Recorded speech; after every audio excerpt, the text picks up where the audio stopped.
what's your story? Like, if I want to understand your story to this point, how did you started your career and everything? So I have two parts of my career. One was when I was in India. So I graduated as engineer, and Hmm. I worked for 16 years there and Hmm. kept moving up the ladder. Hmm. The when let's say when I was around when I worked for 12, 14 years, I had my kids. They were small. I was very busy, and I thought I'm not giving them enough time. So I wanted to give a break to my career, and then I looked around for options. One thing led to another. I landed in Australia, and Hmm. when I came here, I started my business not for anything, but mainly so that I have more time for kids. So I Hmm. manage my own time. Nobody is telling me what needs to do and all that. Hmm. So we started this business, and Hmm. as a luck had it, I mean, the first project we got was to develop a product, and which we did very well. And then we got another job for product developing a product, which we again did very well. And that's somehow we got into this product development mode, and we have been developing Hmm. products. We did that till 2014. It was all word of mouth business. We were never out of work. We always Hmm. had something or the other keeps coming in, Hmm. and we remained fairly busy till 2014. Hmm. At that time, there's something called R&D tax concession here. Those rules were Hmm. changed at that time. Hmm. That impacted our work immediately, and Hmm. also at around the same time, I think startup culture also started to happening, because earlier, if somebody wanted to develop a product, they'll go to somebody like us and we would do it, and they'll take the Hmm. product. Hmm. Then people were developing themselves. Hmm. Then I think we were at the right place at the right time. We picked up three government projects which were fairly big. Hmm. We did a good job. We thought we are in market now and we'll probably have a good run. But unfortunately, nothing materialized after that. Hmm. That's So nice. after that, we have been in bit of wilderness that we've been trying to. I mean, we've Hmm. been developing products off and on for people. We've been doing applications for them and all sort of things. So I think Hmm. between 2017 to now, it's more is hodgepodge. I mean, we don't know what we are doing, but we are Hmm. doing something. We are surviving. People keep telling us to work for them, but Yep. it's really mixed. I mean, we develop software. We have done a Hmm. few products as well. I Hmm. think after 2014, we would have done maybe just about 15 or 16 products. That's what we have done for people, and Hmm. then a lot of small interfaces and things like that. Hmm. Then some customers, they wanted enhancements to what we had developed before. That also Hmm. kept busy. Hmm.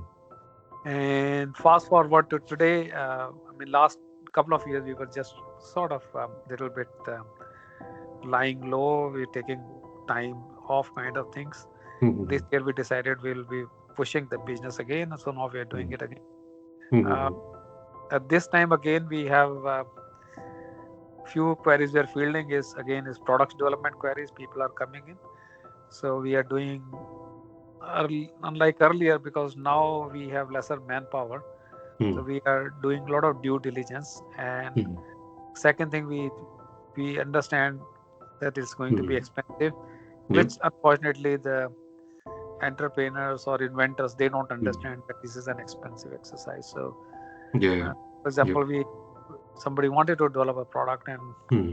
he had some idea, and we told them, look, if you do it, it's going to cost you $250,000, and Hmm. you'll burn that money in just about 4 months time. Hmm. And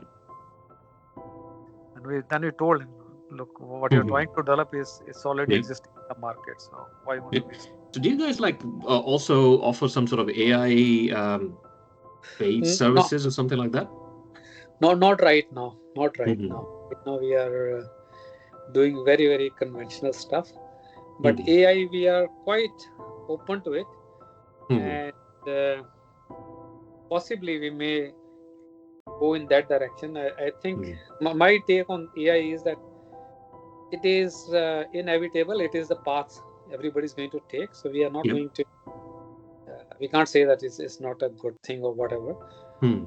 It's emerging. It's still emerging, and we will all get into AI bandwagon Mm, sooner or later. So that's the way we see it. mm, Unfortunately, the clientele we have, I think they're far behind in technology, and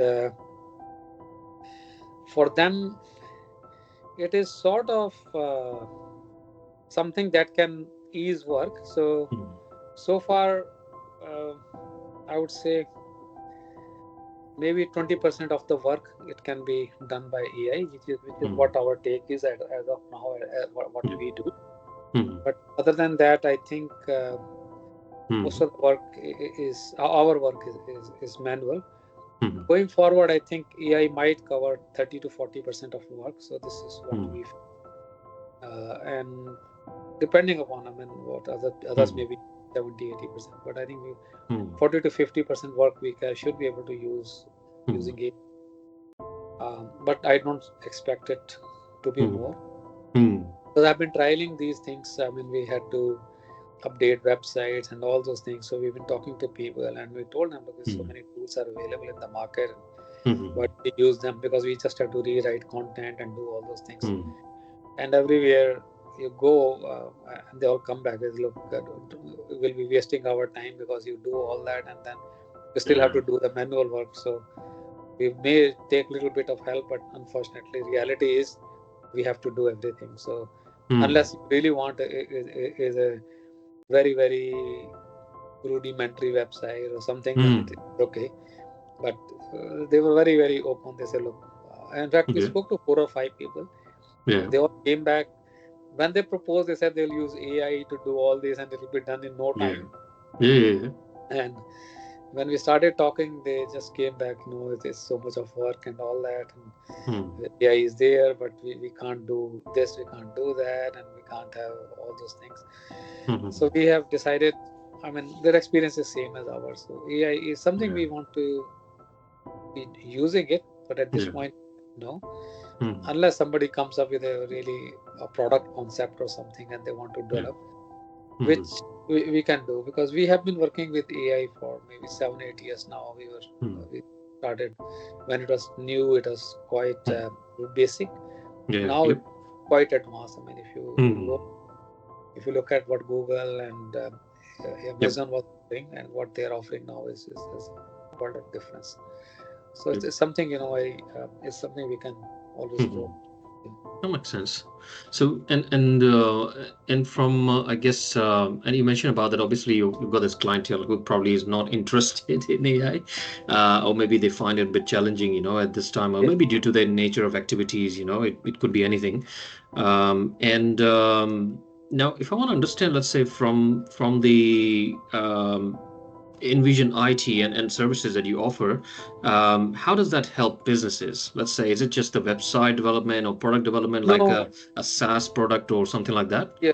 So website we don't do. I mean, in fact, I'm getting my website done by someone else. So Okay. we are very bad. Okay. All It, right. it, it is overkill.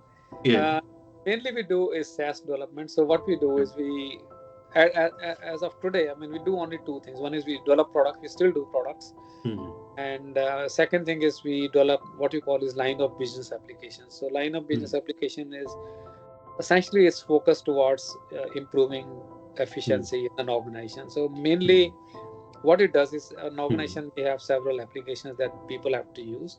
Yeah. uh, Let us say you got team members who are using ERP, or they're using CRM, they're using payroll and all Mm, those kind of things. So what we do is we write is a sort of a middleware that on mm, which all these people work, so they don't have to really log into different systems, mm, and our mm, system connects to all these. So mm. simply they work on our system and that will connect to everything That else. will fetch the data and everything Yeah. like from different Yeah. sources. Yeah. Okay. So it'll get data from different Yeah. sources and manage it. And the best example we give is our port services Victoria, where we have this application installed. Mm-hmm. So there they use recording machines in code, they use transcribing machines in code, and then Mm-hmm. they have to do time sheeting as well. There's an audit, there's a quality checks, and then they have to uh, place purchase order, receive the material. So Mm-hmm. what they do is when they come in, they just log into our system and they do Mm-hmm. whatever they need to do. So Mm. system automatically record Yep. sorts of. do allocations to recorders. Recorders will Hmm. record whatever they need to do on our system. Then when the Yeah. recordings come in, then they are again allocated to transcribes on our system again. So they don't really have to go to different To a machines or third, yeah. places and all that. Our system will do everything.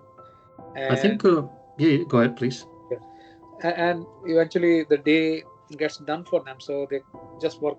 They just log into. It's called Thomas. They just come in and log into Thomas, and Yeah. they will do for everyone whatever they need to do based on their role. So So, and because I think, because obviously in my recent audits, I've discovered a lot of companies. Like I think there was a security company, and they were sort of struggling with, I think, 12 softwares, yeah, and they had, and so the one software was just to track licenses of security guards, and there's one for competency, one for onboarding, one for this and that. So, and most of the software they were using were not like 100% utilized.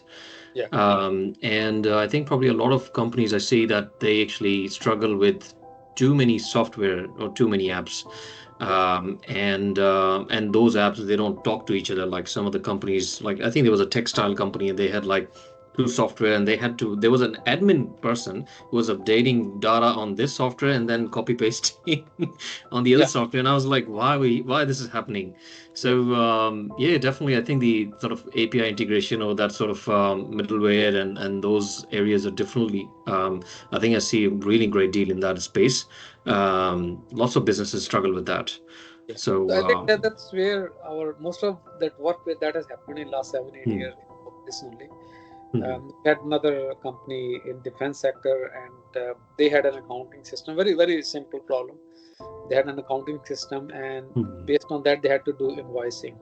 hmm, But for to invoice, they had certain rules how they invoice particular goods. So they are in storage space. yeah, So the material comes in, and there are few rules actually, hmm, depending upon the size, weight, and those kind of things. So you have to calculate hmm, how much is going to be the storage cost. hmm, Now, this work was being done using Excel sheets and all that, and there were errors.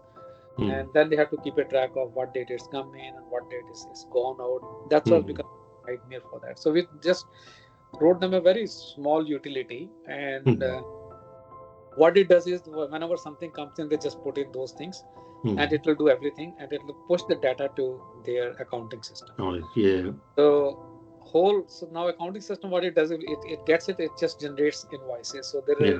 are errors. Yep. And because accounting system has its own limitations, it can't have Hmm, lots of things. So if they, let's say, hmm, they need to audit something, hmm, accounting can't do it. But with our yep. system, they can easily audit what is there. Is, let's say, customer says that, okay, Hmm, this invoice doesn't seem to be right, they can quickly go back and tell them, look, this is how we hmm. arrived at it. So Nice. it's this one, and Definitely. this costs Hmm, them just $3,000 a year. hmm, That's what they pay, hmm. and I think their turnover is, I think they bill about $1.5 million. So if you look at the cost benefit, Yeah. it's massive. Yeah. There are no errors and all those things are running, and Hmm, they don't have to pay. Other than that, they don't have to do anything. We host the hmm, thing, we hmm, upgrade it, we make sure everything is happening. hmm, Another customer we have in the aged hmm. care, there we have done integration for them as well. So they have people on chat. So on the chat, whatever comes in, we have to allocate to CRM and all those things. Hmm, So this hmm. integrates all that things. This Yep. costs them again just about, I think, $2,500 a year, Hmm, hmm, but hmm. whole system runs. So Whole which is that system. both those Yeah. things are running for 5 6 years now. Yeah. So that way, if you see, there's a lot of Hmm. advantage when people integrate. It doesn't cost Yeah. them a lot, Yeah. and for And us I also, think yeah, I think sorry to cut you off, Steve. And I think probably a lot of people actually confuse a basic algorithm with AI. Is that so? yeah, Is that what you often find? Because obviously, like for example, this company I audited, they had this AI built in software. I think there was a popular software, CRM software they were using, and so that software actually it would receive an email and then reads an email and then dives into their database, finds out the order details and everything, and then responds back yeah, within like 2 seconds. I think obviously the baseline is algorithm that mathematics that working, Yeah. but then obviously there's a little bit of AI involvement. So I guess definitely but most of the times I find people confusing. Is that something you also Yeah, so find? this exactly is a classical example of AI. So Hmm. this is where you would use AI. Hmm. So for example, email comes in, you read it out, you find out the relevant bits and find the Hmm. data. So that is AI part of it. So this is something Hmm. we can do. So that's where I'm Hmm. saying is up to 20% of the job AI will do. It will find out what it Yeah. is, and Yep. then we just find out from the database. Okay, these are the things we need to Yep. grab. So this is a Absolutely. very good example of use of AI. Yeah. Earlier, to tell you, earlier when we used to do this, it was quite a enormous activity. Hmm. Uh, to give you an example, when we started in 2003, Hmm. we actually had acquired a company, and Hmm. there we got a lot of at that time we got a lot of customer Hmm. data in hard copy. Hmm. Okay, but they were invoices, and invoices were created in a certain fashion. Okay. So what we did, I'm talking about 2003. What we did was we scanned all those, Hmm. and after scanning, we digitized it, and then we wrote a utility which would Hmm. go to each paper and find out customer details and put it in a database. Hmm. So it is Yeah. not Yeah. new. Yeah. It is new because we have done that before, Exactly. and it is not new. But now it is, I would say, it is very easy to use. So because you can just Hmm. buy something from market, you can Yep. pick up a utility, and it Yep. will do those things for you.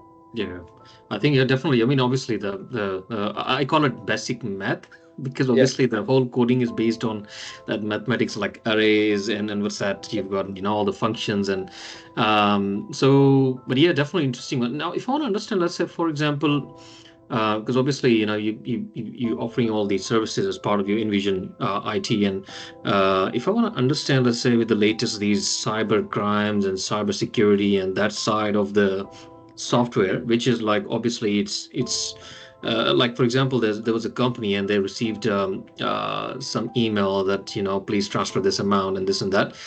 Sometimes phishing email, sometimes this and that. Is that something you also Yeah. offer as part So of your package?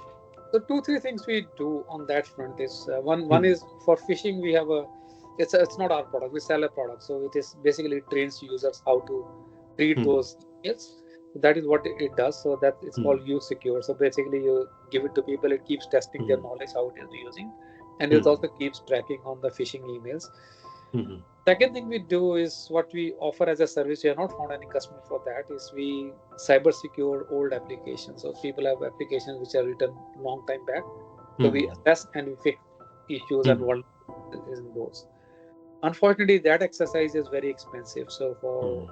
just the assessment part itself might cost $20,000 to $30,000. Hmm. So we have not yet found a customer who's really looking to get those things done, because the moment you Hmm. give them a quote, they say, "Oh, we are all right." So Okay.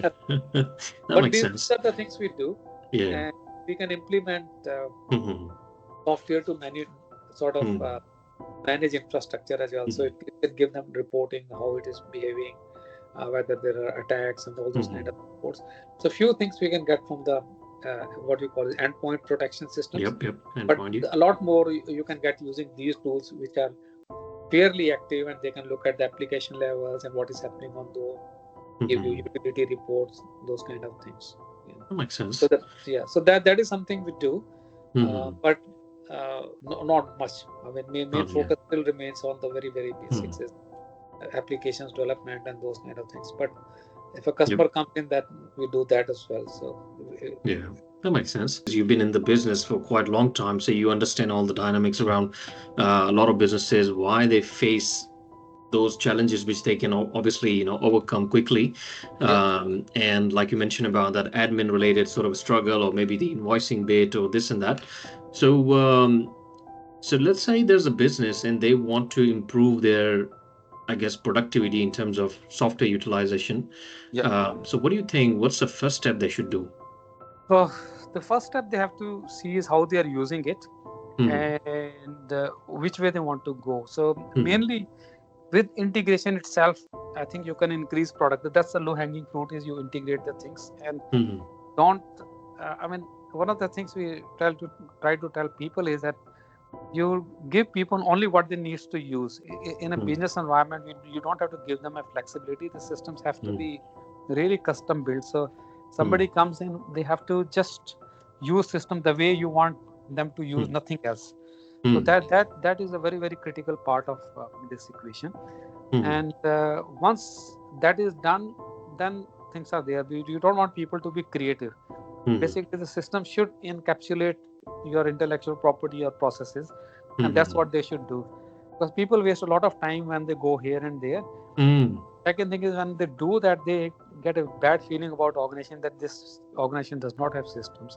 So the mm, more thing is that whatever they do, just create a very very customized systems, mm, and so that when people come in, they log in, mm, they just work on that, and uh, nothing else. They mm, finish their job and go home. So with this, so keep creativity out of people. Just mm, make sure that they are not very creative with what they do. They do what mm, you want them to do. mm, That I think is the biggest thing that I mm, tell everyone.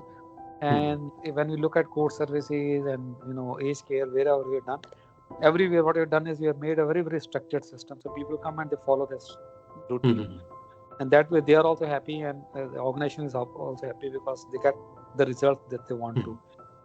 On the other side is what we tell them is that business improvement is a separate thing. mm, Don't link to everyday operations. So one is mm, operations and one is business improvement.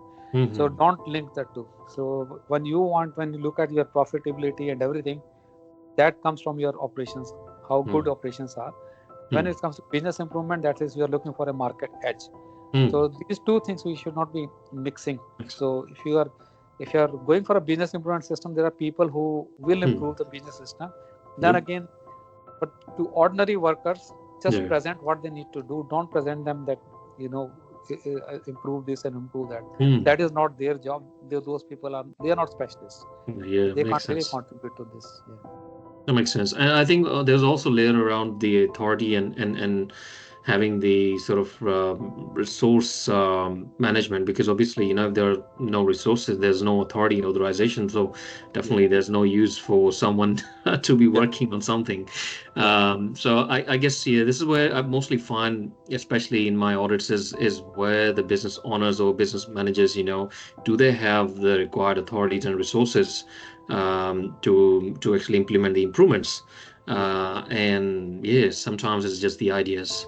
Yeah. Yeah. So yeah, no, That's what I'm that's saying, that we have yeah, to keep this demarcation has to be separate. So yeah, for business improvement, there's a separate team. They work on mm, business improvement, and for operations, operational people should not be bothered with mm, business improvement. That is not. mm, You can get ideas from them, but not ask them to implement those ideas. They have to mm, implement it at organizational level, not at mm, operational level. So mm, and this is where I think most of the organizations make a mistake. They want people to be creative and innovative. No, that's not their job. mm, You're not paying them for innovative or being creative. mm. I mean, for somebody you're paying $30 an hour, don't expect them to be innovative. That's a very good example. Yeah, yeah. Yeah, This is true. I mean, you can't expect them to yeah, become Elon Musk and start doing something. Their job yeah. is to do this thing, unless you're in the business Just of get the thing innovation. done. Yeah, yeah, absolutely. No, I think definitely. Yeah, I think there's a bit of mix around this whole organizational cultural sort of Yeah, process, and I see a lot of businesses, implementing same thing which you just mentioned about, that we want the people to be more this, more that, more this, no, and no, and the that is not. core the job description actually then loses somewhere else, Yeah, and then you're like, and this, causes yeah, stress for them, and then yeah, because that adds extra work to them. mm, And then there's a frustration because if they can't get the things done. Let's say mm-hmm, somebody is very creative and that person has some idea, or she has mm, an idea, and the organization does not want to implement. So this person mm, is going to be very very frustrated, mm. which is what happens, and that happens with the new generation of people. They have lots of ideas, they want to do that, and Yeah, when they don't get a venue, they get frustrated and they leave. exactly. So that's where we have to put that clear boundaries. Okay, Yeah, who's going to do what? Yeah, I think that's definitely, and definitely with this obviously software. Yeah, this is like everything is now running through softwares, and everything is apart from brick and mortar like a business. yeah, But they're still running their accounting and financial and everything around on Yeah. software. So, Yeah. but yeah. Anyways, I think this is it for us. So thank you. And anything else you'd like to mention before we log off? No, no, this is good for now, and we should catch up another time as well. Yeah. Yeah, let's do it sometime. Yeah, definitely, whenever you're free. Yeah. And I think because I think this actually gives more knowledge to the people, right? Especially around like you mentioned about, that creativity and the get the job done, and let's say when it comes to the software management, like the utilization or things which are more important for the business or for the user. So definitely, there's definitely interesting aspects around that. Yeah, let's do it. And thank you so much Thank you. for your time, Okay. Steve. So wish you a very good morning. Okay. All Thank right, you. cheers, Bye. cheers, bye.